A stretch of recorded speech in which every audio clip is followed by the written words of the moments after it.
Hey Saints. Well, I'm kind of digging into something here. I saw a YouTube video today. I forget who it was. It might have been Brother Patrick. Somebody mentioned Jacob, and um, I was thinking about Jacob's, well, two primary wives. I know he had married the handmaidens of Leah and Rachel as well. But I was sort of taking a walk with the dog today, uh, asking the Lord what was behind that story. Most of these historical narratives, especially in the Old Testament, God orchestrated all those events. They really actually happened, but He orchestrated all those events so that they would be a a type, antitype, allegory, if you want to say a shadow of things to come. And so I was trying to think about that. Lord, what's up with this? And I'm also preparing for next Sunday, adult Sunday school, and I mentioned it several times. This coming week, I'm actually taking a look at numbers in the Bible, and the obvious numbers in the Bible that are used, the conspicuous ones like 40. Moses was up in Mount Sinai for 40 days, and 40 means trial. And in the case of Moses, it was a trial for the Israelites to see if they'd stay faithful to God while he was gone up in the mountain, and of course they didn't. And there's 40 days that Jesus, after his baptism, was tested out in the wilderness, and again, it was a trial. And so there's some of those numbers in the Bible that the uses and meaning, they're pretty obvious when, especially if you see a table of the numbers, and you can say, well, that sort of fits the story. But I also have a couple of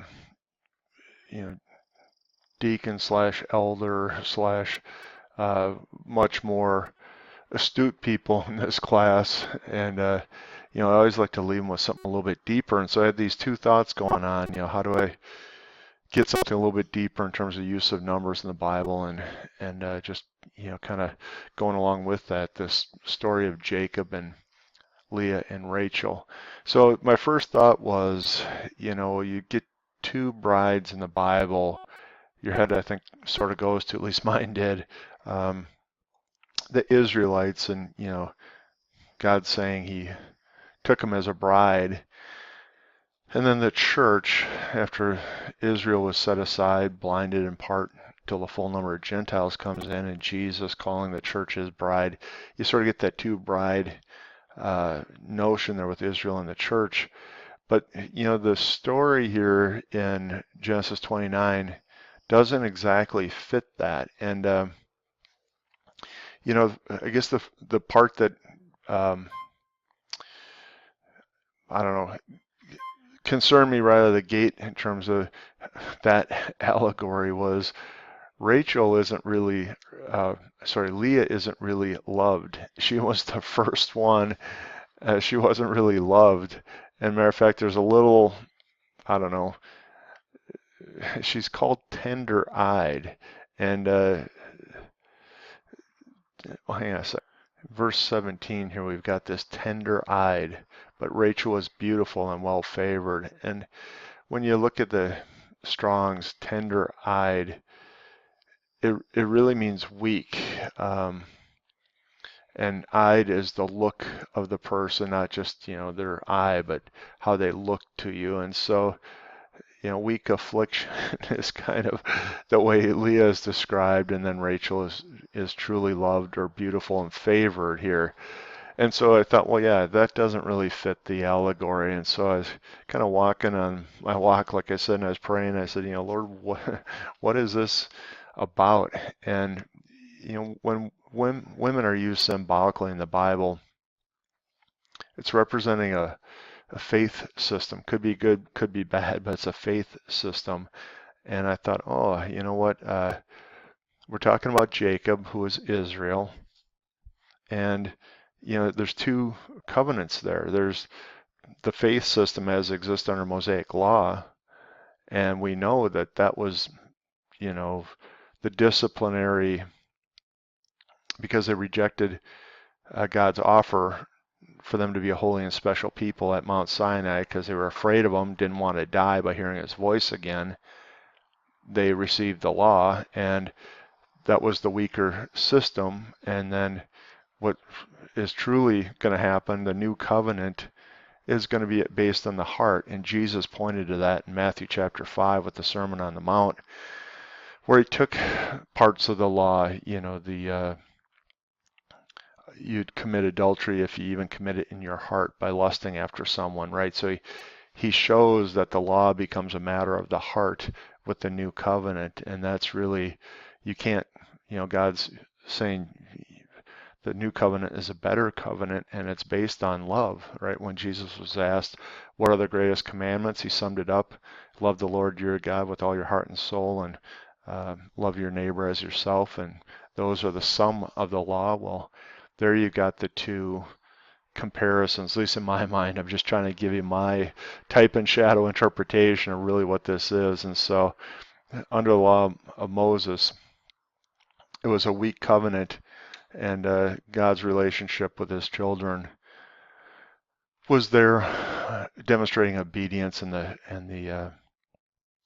nature of sin, right? The under Mosaic law, it was rather strict. And we know that the second covenant, the Israelites come into the second covenant when they say, blessed is he who comes in the name of the Lord. And so it's going to be, really the millennial reign, the Davidic fulfillment of the Davidic covenant, the fulfillment of the final promise of the Abrahamic covenant, before they're living, in that loved status. Now, there's still going to be law and discipline. We see that in Ezekiel 40 through 48, where the ceremonies and stuff will have to be practiced, and Jesus is going to rule from Jerusalem with an iron rod. But it's a love-based relationship with Israel. They're going to be highly favored, and all the nations will bring their wealth in. And so I think that's what we've got type and shadow-wise with the two brides. Now, I talked about using numbers, and this is what I was seeing in here. First, there was two primary brides of Jacob, and two is the number of witness. And so here's my little chart that I'm working up for the Sunday school teaching. I took this out of off the internet. To me, it looked mostly like somebody had cataloged what E.W. Bullinger from the late 1800s had done in terms of the numbers in the Bible. And two is witnessing. I'm actually giving them a layman's guide because I think witness is the main use of the number two in the Bible, whereas some of these definitions, they strung three or four things out. So witness is, I think, why he had two brides, because there's two covenants and it's going to be a witness. Now, there was 2 7-year periods as the labor for each bride, and 7 in the Bible is the number of spiritual completion. Let's see here. Here you go, spiritual completeness. Yep. And so the first 7 years, in my mind, was the spiritual completion under the Mosaic law, and the second 7 years is going to represent that second covenant when the Israelites are living with God in the land of Israel as promised, like I say, in the Davidic and the Abrahamic covenant.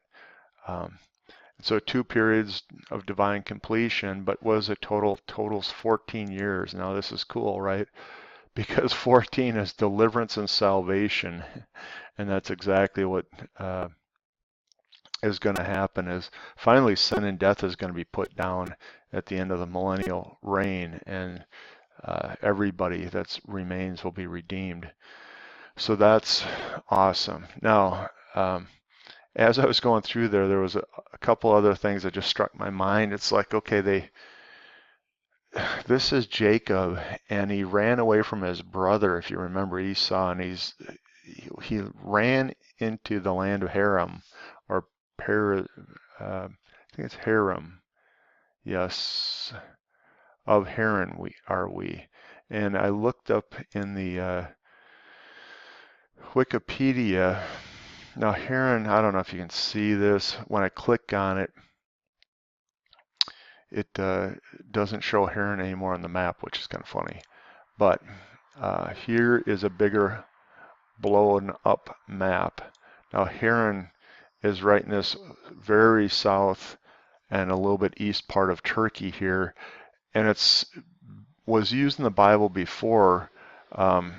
Abraham, when he was called, came out of Ur of the Chaldees, and that's down here, and he traveled north, likely past like the area of Babylon, and then he came across into Turkey, and that's where his father died, right? And I think his other relatives stayed, and that's why when Jacob gets called back to the land of his fathers, first Rebecca comes from there when Eliezer goes to get him a wife, and now Jacob comes back to this land and he ends up getting a wife.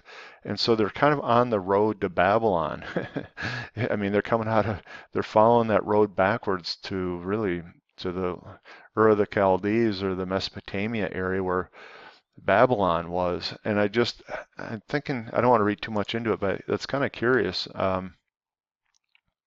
And if you combine that with Laban, the father of Rachel and Leah, with his name means to make white or to cleanse. And let's just see if I can't bring that up here quick. Not that one. Here we go. The root verb Laban means to become white.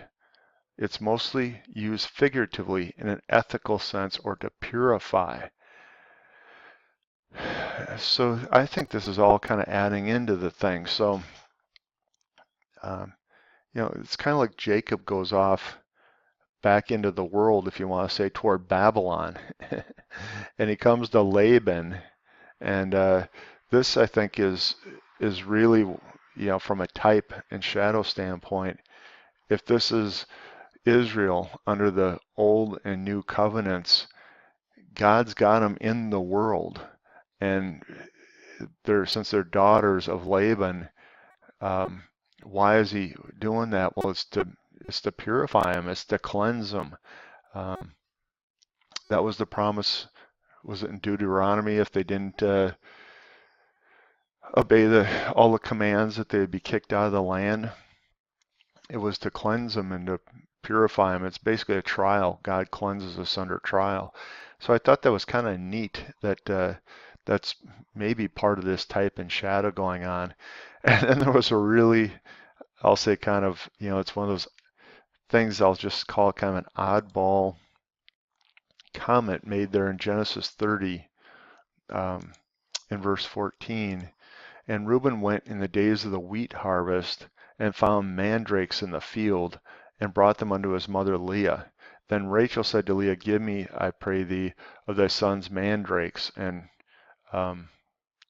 she does. And hang on just a second here. I want to pop this up so you guys can see it. So, immediately in my mind, I go, well, that's a little quirky part of the story. It's in the wheat harvest, which if we follow these harvest cycles and sort of the recent revelations that Perry Stone put out there, but, many people have kind of come to some of these conclusions that the 3 harvest cycles probably represent the barley harvest, Jesus being the first fruits, and the church, the wheat harvest, and the wheat has a hard outer shell, and the tribulum gets rubbed over it to remove the chaff. That's the tribulation period, and the harvest during the tribulation period, and the third harvest is the fruit and the nut harvest. And so if it follows that, this is kind of interesting that this mandrake is found by these mandrakes are found by Reuben during the time of the wheat harvest. I don't know. I don't want to take this too far, but what's the deal with a mandrake? Because a mandrake contains deliriant hallucinogenic tropine alkaloids. The shape of their root often resembles human figures. They have been associated with a variety of superstitious practices throughout the history. They have long been used in magic rituals, today also in contemporary pagan traditions such as Wicca and Odinism. However, the so-called mandrakes used in this way are not always a species of, mandracana, whatever that is. And so they're just basically saying that the root of this mandrake looks like a human and has this hallucinogenic effect, and it was used in basically pagan worship systems. And I thought, wow, you know. Uh, so let's just tie in a little bit more of the story. And again, if I'm force fitting this, you guys can let me know. But, here we go. Jacob's back on the road going back toward Babylon. And and there he's in this, has the two wives. And then you come into this part. Sorry, there was a little bit of noise there. Then he comes into this field during the wheat harvest, and he sees mandrakes, which are the roots are used for paganism, and they have a hallucinogenic effect. And the Israelites were warned about root cutting and paganism and all that, so I'm sure the mandrake had something to do with that. Yeah, so what goes through in my mind is, when the Israelites were banished to Babylon the first time, King Nebuchadnezzar and all that, when they came out, they had brought a lot of pagan practices kind of stuck onto the side of their Mosaic law, and so they got things like Kabbalah. I know that formula came later, but some of those practices that they had going in got perverted, if you want to say, when they were in the Babylonian dispersion. And we know prophetically, at least it appears prophetically, that more Jews are taken off captive to Babylon in the end times as part of that whole end time scenario. And I just think it's interesting here that during the wheat harvest, he finds these mandrakes. And so is there going to be a second incursion into Judaism, or the faith system of Judaism during the tribulation period that involves the practices of pagan Wicca and Odinism? I don't know. The mandrakes being in the field just kind of set off some alarms for me. And so I think we're getting this picture here of something going not quite right, because we see in the actual biblical story that Rachel said to Leah, "Give me of thy son's mandrakes," and she does, and so they end up both, partaking, if you want to say, of the mandrakes. So, we know at the end of the millennial reign, there's been enough rebellion that there's a whole revolt after Satan's released from his chains that he was bound in. And we also know in the Old Testament that there'll be people that reject Jesus and reject God, even though he's ruling and reigning from the throne in Jerusalem. They reject him, and it's found there in the is it in Isaiah that if they'll be accursed if they don't live to 100? Probably in Isaiah 60 or 61, somewhere in there maybe. So we know that even though God's ruling righteously and the Israelites are being blessed, people will be rejecting his rule. And who knows what that might involve, but it might involve pagan and Wiccan kind of practices that are found during the tribulation period. And we know if the Antichrist is ruling, that's part of that domain. Antichrist most likely be powered. We know that from Revelation 13 by Satan, the dragon. And so there will be lots of ritualistic Satanism during that time. And is that represented by this hallucinogenic root of the mandrake being the thing that sort of corrupts Israel even into the millennium? So there you go, saints. Maybe I went a little too far with that. I was truly just looking for some deeper meaning when numbers are being used. And so, Jacob has two primary brides, and that two stands for witness. I thought that was interesting. Sure looks like Leah and Rachel may be representing the two covenants that Israel receives, the Mosaic law and then the new covenant, which is better. Then we have two 7-year periods that relate to each bride, and I think that's, they have to complete their time of service under each one of those dispensations. That's what I see on that. For a total of 14 years, and 14 was the number of deliverance and salvation. So I think that's kind of neat how we go through there. And then, Rachel and Leah were daughters of Laban, and his name means to whiten or to cleanse. And I think God's telling us the point of these two dispensations for the Israelites is to purify them. It's kind of like in the church age here we talked about sanctification, but we also see this quirky little reference here to during the wheat harvest, Reuben brings in mandrakes, and I think this is possibly significant in terms of how the Israelites under both covenants potentially stumble, is that they pick up some of the pagan wicked practices really that emanate from Babylon. And I think you see that with the odd reference to mandrakes in the wheat field.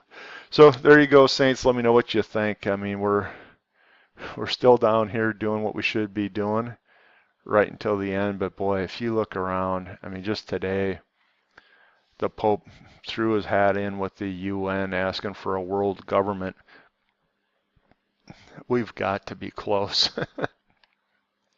God bless you, and Lord willing, we'll see you on the next one.